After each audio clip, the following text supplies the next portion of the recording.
Saturday Man Show. Bold flavor. Hello, welcome to the Saturday Man Show. Excited to be with you yet again. And we have none other than a famous local guy, in my opinion, Landon Lambert. How you doing, Landon?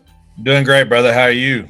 I'm doing good, man. Now, let me guess what you do for a living, Landon. Let me guess. Maybe it's law. You know?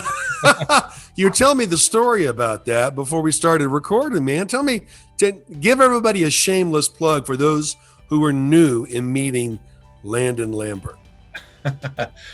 Well, for starters, this was my second career path. I started out, wanted to be mentored by Terry Funk and be a professional wrestler. So being a lawyer was a backup plan.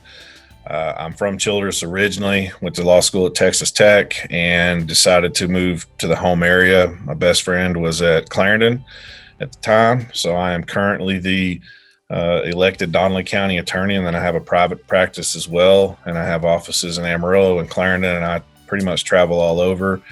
And now I also do mediations. I do a lot of mediations, love family law stuff and probate stuff.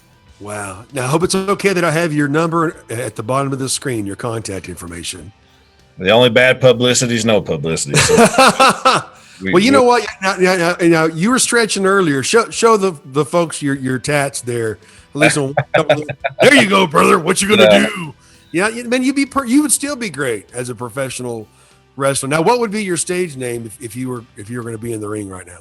You know, I had some friends that were working, so shameless plug that Amarillo still has a professional wrestling scene. Yeah. Guys have kind of got up and they're carrying on the NWA banner, and I think I'm to the age and fatness now where I'd love to be a Vince McMahon character, and because I'm a lawyer, I've got the suits. So there you go, brother. If you need a guy to stand there and try to talk important, I can't really bump, but I also have a black belt in Brazilian Jiu-Jitsu. So there you go. If we got to go to the ground, I can do whatever. So that's right. That's right, man.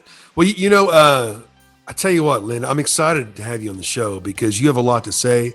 You know, I've noticed that you're a patriotic man and you don't have any problem with your masculinity or your identity. This nonsense we're seeing, most people don't know that a lot of this confusion is not just a cultural thing. It's actually a very deliberate thing by our nation's enemies. They tried it in the 60s. And they're trying it again. This time it's not Russia, it's China. But all that to say is the emasculation of our country. And so that's the whole reason why we started the Saturday Man Show, is to encourage men to be men unapologetically. And we have a little bit of fun too, as you well know. But being someone that was mentored by Terry Funk and be in the ring, that is not an occupation for the weak, So all that to say is I'm glad you're doing what you're doing. Whether it's fighting in the ring or fighting for people's rights or even fathers' rights, or mothers' rights. I'm sure you see amazing things in the law world. And how is practicing law similar to fighting in a ring? To be completely honest, my journey with Ty Garrett at Extreme Martial Arts, shameless plug to my master here in Amarillo to get my black belt in Brazilian Jiu-Jitsu, made me a better lawyer. It took me over a dozen years. Yeah. I've met my best friends there, and just the strategy involved in the planning, and also understanding that a lot of things don't happen when you want them. Sometimes they take a little more time.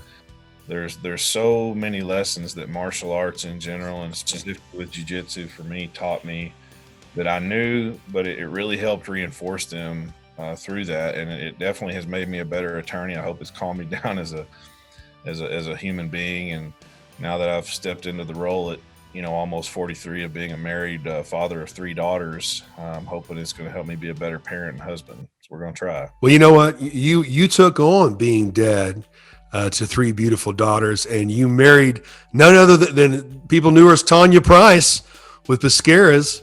Right. I got to do some commercials with her. She was such a natural on television. People love seeing her on TV. You'll see her again, folks. And that's your wife now. You are her husband. She's Mrs. Lambert now, brother. Yeah, I think I was the most hated man in Amarillo for a while when I took one of the most elegant market. And it's quite funny because I think it was one of the videos that she done where I knew of her, but just seeing her personality, and then really the Italian chicken fried steak is what kind of won me over up there. And then, Oh, come and then on now. I got What man wouldn't be slayed by that? So oh, it's yeah, Pescaris is amazing, and I have taken on the role as official breadstick taster. So I shamelessly, yes. I shamelessly serve and do what my wife tells me for the most part. So Yeah. You got to step up that cardio, man, from the bread tasting. And well, yeah, I tell you what, your wife. I noticed. I'm not from Amarillo. I moved here 3 years ago. I love the people. I love the city, and I noticed during COVID that here's this lady out here. She's helping people, promoting other restaurants. She was hurting herself. I said, I'm going to help that person. I don't care what she pays. We're going to do some TV. And you know what, Landon, as you well saw, her personality just came through, and people love her. People love her, and strangers love her. And what's funny about that, and the same thing I'm sure will happen with you pretty quick too. But I said, people are going to walk up to you and say they saw you on television. No. And that next weekend, she went to Oklahoma City, and someone walked up to her and said, I saw you on TV. And I guess it was YouTube or some way that I don't know that. But all that to say is, people like her and people like you are the kinds of people that I like to see on television. You can put anybody on television and people will be impressed. But when you have the substance that she has, when you have the substance you have, Landon, that makes me happy. It makes me excited. A lot of mixed messages happening right now in our country. absolutely. And a lot of confusion. We all have our own perspectives in the media world, in the news world, in the television broadcast world. I see a lot of things that a lot of people don't see, but it's the same way in law enforcement. And I know it's the same way with what you're doing, because, you deal with some of the people of society that everyone else vicariously walks through life, not even knowing about. You have to deal with some of those people. On the local level, we're seeing a little bit of increase in some violent crime, some shootings. And I didn't know what your thoughts were, what you might attribute that to. So you kind of hit the nail on the head. The buzzwords you hear, particularly on I think The View, which is on your network too. You hear this phrase toxic masculinity, and that is a misnomer, and it's a lie. The only thing toxic about masculinity is not having it. There's a lot more to being a man than thumping your chest and Right. and beating out a potential rival mate or whatever it was when things used to be a little more Western around here. Right. So I feel that men, we are violent by nature. We are animals, and I say that it's just a matter of fact. We were meant to fight, and we have a society that they call civil that has tried to take all of that out of us with no Right. positive channels. And now we are in this, I think they call it woke era, where traits that you would normally associate with an alpha or a leader or someone that you follow that's doing the right thing for the right reasons and standing up for what's right, that's not what we do now, or at least that's not what popular media does. And you take that, I call that the rise of the beta male. If they don't like it, they can send me hate mail. It's true. But I also, you take that getting shoved down your throat every day as a man, since this is for men. Right. Add to that COVID. Regardless of your politics on COVID, it was an external force that nobody was prepared for. Right. COVID exposed how literally unprepared we were as a society. It would not have mattered who was in office at the time. I don't care what anybody on one of the big 3-name networks says. It wouldn't have. Right. It woefully exposed a lot of shortcomings we have in our systems, and it was something.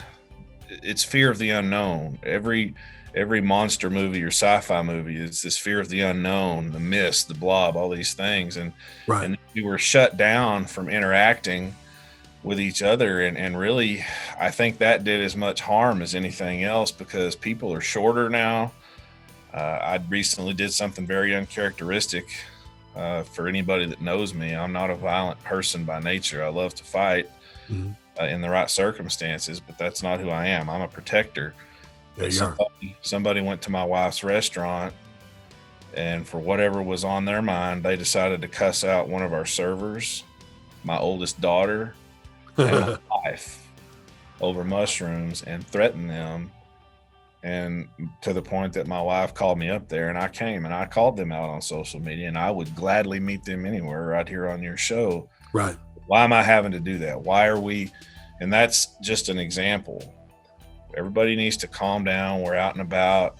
Delta variant is happening, which we all knew. Anybody that critically thinks knew it was going to happen. Right. And we have to get back to each other and how we treat each other. And I think that, to me, is the first step in putting the building blocks back to what masculinity should be. That's good. One of the things you and I talked about was it's far better to be a warrior in a garden than a gardener on the battlefield. That's right. And in the Panhandle especially, we have a lot of those men, and I respect all of them.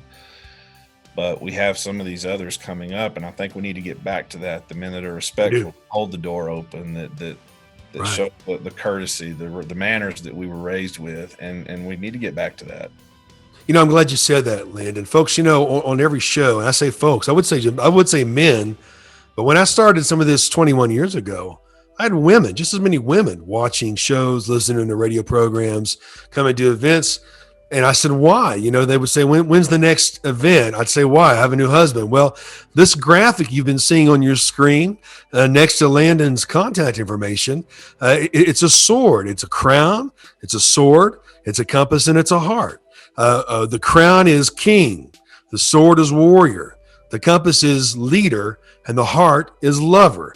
King. Provide like a king, provide like a king, much more than just money. Provision literally means to look ahead, to see what's on the horizon. You've got these lockdowns being proposed. You've got these variants, which they have variants up to 2025, by the way, for those who know. You got to provide like a king. It's not just financial. What kind of atmosphere are you providing in your home? What kind of atmosphere are you providing in your restaurant when someone's being an idiot and cussing at your people, right? You're providing like a king. You protect like a warrior. You got to be willing to protect like a warrior. You're a warrior, Landon. So am I. You know, you protect their hearts as well. You protect their hearts from the wrong words, from the wrong people. And then the compass, you lead like a leader. You're willing to do what you're telling other people to do. As a man, if it needs to be done, you do it. And love like a lover, so much more than sex. Loving like a lover, man, it is selfless. There's no greater love than he that lays down his life for his friends. And so love goes so much further than eros. It's so much further than that. It is loving someone for who they are, not for what they do for you. And so king, warrior, leader, lover, you see it every show. You'll see it on today's show. But, you know, Landon, I invited you because I know you've been doing podcasts and you've been speaking out. And I'm proud of guys like you, man, that you behave like men. And I don't know if you've ever heard those roles before, but that changed my life. And I know it's changing lives out there as well, because guys, you're on your own. I mean, look at what's happening overseas. You think you're going to be protected by people that you thought cared about you? You're on your own, folks, to protect yourself, to protect your family. So looking over the pond, so to speak, you know, Landon, what are some of your thoughts about Afghanistan going on right now? What does that say about authentic manhood and codes and honor? Well, I believe that a nation, much like a man, is only as good as your word. And, you know, Afghanistan is a tough situation. I did not serve. My brother, I sent him to Iraq when he was in the Air Force proudly, and he came home, praise the Lord. 13 brothers didn't in Afghanistan because our president messed up. He did it wrong, period, end of story. I don't want to hear about anything else. He did it wrong. People died. But more importantly than that, we're recording this a little early, but there's a little holiday coming up that was not a holiday when you and I were little. It's called September 11th. Right. Right. September 11th, 2001. And I remember exactly where I was. I remember exactly what I was doing, as do you, and as does anybody in this audience that's going to see this at any point in time. And we said, much like those after World War II and the Holocaust, never again, never forget. And once we finally found out that most of the perpetrators of 9/11 were trained and or from Afghanistan, that's why we went in there. Never forget, that's why we went. Win, lose, or draw, we went to stop terrorism. Yes, we had ups and downs. There were lives lost. There were conflicts. It is what it is. It's a Middle Eastern country. It's a foreign land to us. But in the last year and a half to 2 years, it had been relatively peaceful because of the presence we had there. Terror attacks, particularly on the home country, at least from foreigners. We've had some domestic things pop up. One in Lubbock comes to mind but he was in the preparation stage. And now, because of the actions of I'm trying to be as politically correct as I can be, but the actions of someone who's pretty much been wrong on every foreign policy decision for the last 50 years, when we flew out of that airport in Kabul, not the airport we built, but the one runway airport that they had, ISIS-K and all of the other, if not direct descendants or Al-Qaeda themselves, their descendants have flowed back into Afghanistan. Except this time, this is the bonus round. Because of the utter incompetence of our commander-in-chief and him not listening to our generals, we left billions in munitions, planes, Hummers. Now we have people that are armed with what our soldiers have. And for the extra super bonus round, China came in right behind and are making friends with the Taliban because they are into mining. They are in acquiring. Afghanistan sits on approximately $1 trillion worth of ore, minerals that have to be mined. It's not easy, but the Chinese are willing to do that, and pretty much it's in their backyard. So it's in their best interest. So not only have the Chinese made inroads to start making that business connection over there, which we see as adverse to American interests, right? But they also said they would help the Taliban with some of that technology that the American troops left. So I feel great about that. I mean, I don't know about you. And the atrocities that are going on over there now, as a man, it's very hard. I would like to thank Operation Pineapple Express, which one of my heroes, Tim Kennedy, was a part of, and a lot of other special ops forces. He will tell you he's just somebody that I knew of and respected through sheepdog response and other things. Real men doing what needed to be done to get Americans, Christians, green card holders, Afghans that not only helped them when they were in country, but saved Biden's life himself when he crash landed in Afghanistan. Those are the people we're still trying to get out.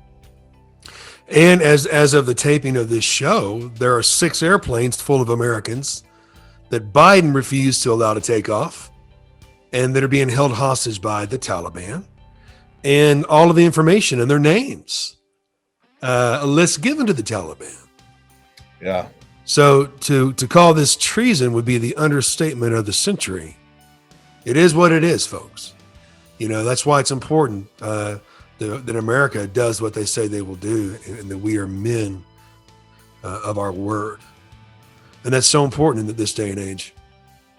Well, invariably, whether it's Afghanistan, which I suspect it will be, or another country, third world country that we have to go into, why would those people help us like the Afghanis did, some of the Saudis? And I mean, there are dynamics beyond borders in the Middle East. We have to acknowledge that.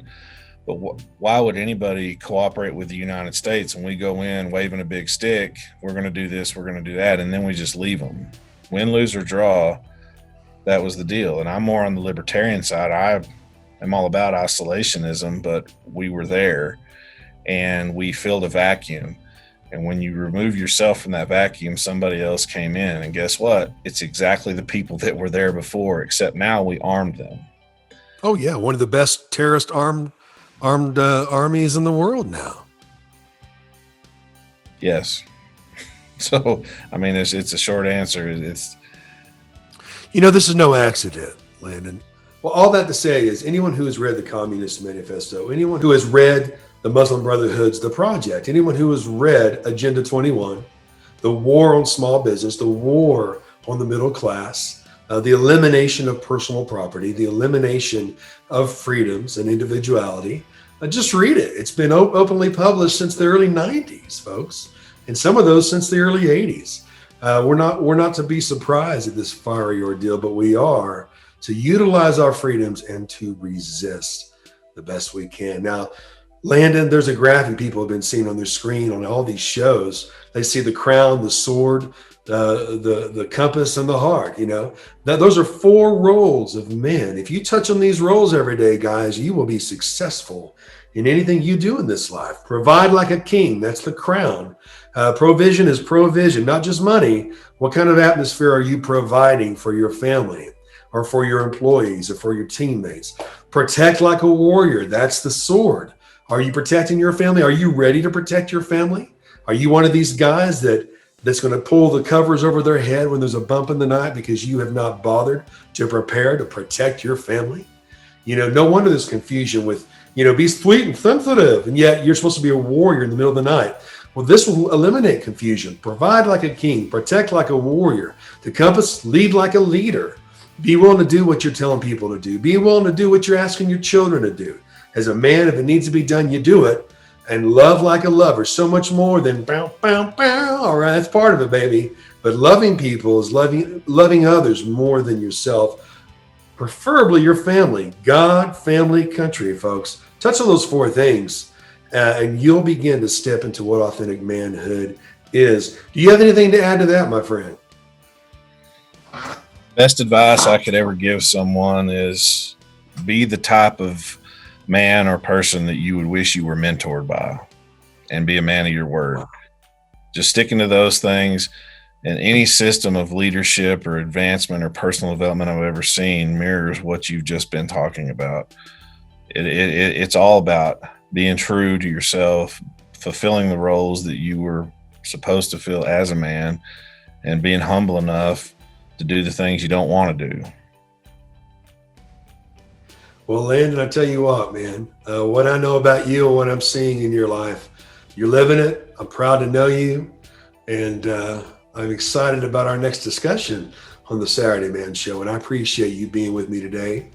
Absolutely. Love the chance to visit with you on camera. It's about time. I was talking to my buddy that I did my little podcast with, telling him I was going to be on television. Now I'm a big star. I'm about to renegotiate my contract with him.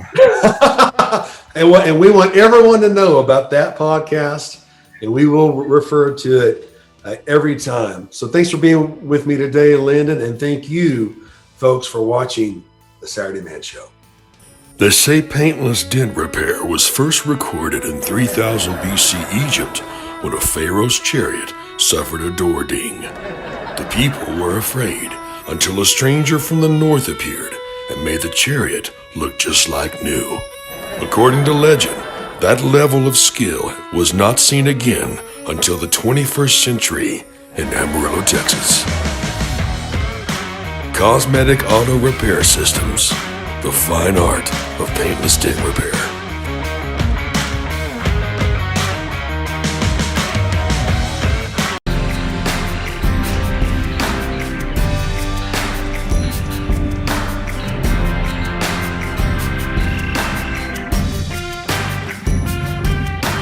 G'day, I'm Jack Horsey. I'm an Australian horseman. I moved over here from Australia in '96. I come over here and shoeing professional performance horses, and I was supposed to be here for about 3 months. Actually, I come over here to learn how to shoe professional performance horses better, and I was supposed to be here for 3 months and go back home, but ended up falling in love with now who's my wife and stayed. And 25 years later, here I am. Well, I was over here and I was starting a horseshoeing business, and I've always been a horse breaker. I was a horse breaker in Australia, and and incorporating horseshoeing in with it. And we used to shoe all the horses we'd break, and I liked shoeing. So I'm over here and I was developing or building a horseshoeing business. So of course I was riding a few colts, breaking some colts and stuff while my business was building as a horseshoer. And anyhow, I'm saddling horses one day, and over here we're running ladder go through the cinch ring, tightening saddles, and I thought to myself, you know, there's got to be an easier way to do this. Horse is jumping around and I'm trying to get a saddle tight and holding onto a saddle and trying to hold onto a colt, and everything's moving around, and I'm thinking I pulled the saddle off and I thought there's got to be an easier way to do this. There's got to be a way to be able to saddle this horse up quick and easy without any fuss or hassle, and something that's going to work properly and it would work in all situations. So that's when I started to sit down and design a buckle that would take care of the problem. It would leave all my leather in place, leave everything ready just to clip it straight to the cinch and tighten the ladder go like you typically would. And I wanted something that I could do it with one hand, so I wanted it to be smooth operating. So I sat down and designed a buckle that I can saddle any horse anywhere, one-handed, everything's ready to go. And it worked fantastic. And then once I designed it and people started to see it, well, it became very popular with everybody because their ladder goes on their saddles weren't laying all over the place or having to be wrapped up in a special way or anything. Everything was just left set, ready to hook straight to your cinch and tighten it back up. And then when you want to unsaddle it, you just simply loosen it off a bit and unhook it. And so it became popular with everybody. Little kids can tighten their saddles, grandmas can tighten their saddles, ladies with sore wrists and shoulders, carpal tunnel, anything. Anybody can tighten a saddle anywhere at any time, and you're not messing around for 5 minutes with a two-handed job while the horse is moving around, or if you've got to correct the horse that's hard to saddle or he's cinchy, you can do it because you've got a hand free. It's just become kind of a tool that it's there all the time, it's never in the way, and the only time you know it's there is when you're using it. It's became a fantastic little thing, so that's how we sat down and designed that, and it just sort of grew from there. I started it over here in the United States selling it, and then of course we started selling them over in Australia, and then we've sold them into New Zealand. We've got them now in France and Germany, sell a lot through the European countries in general, but yeah, they're going worldwide. Everybody's very happy with them.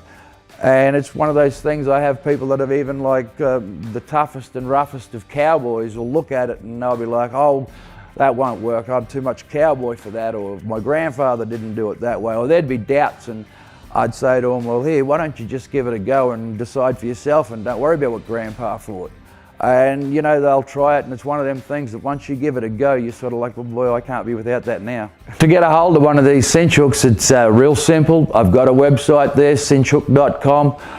Go there, hit the buy now button, and we'll ship it out that day. If it doesn't go out that day, it'll go out first thing the next morning, but it'll be in your hands very, very quickly. We do not hold up. It'll be shipped immediately, and once you got it, you'll be glad you have. And usually what ends up happening when you'll get one, and then I'll hear from you again, because you can't be with only one if you've got two saddles. As I say, if you want one of these cinch hooks, jump on cinchhook.com, grab yourself one, grab yourself five.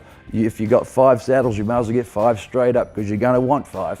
But anyhow, get online, grab yourself one, and you'll enjoy it. You'll like the ease of it, and if you're a professional guy, you'll like the professionalism of it. So take care, and we look forward to doing business with you.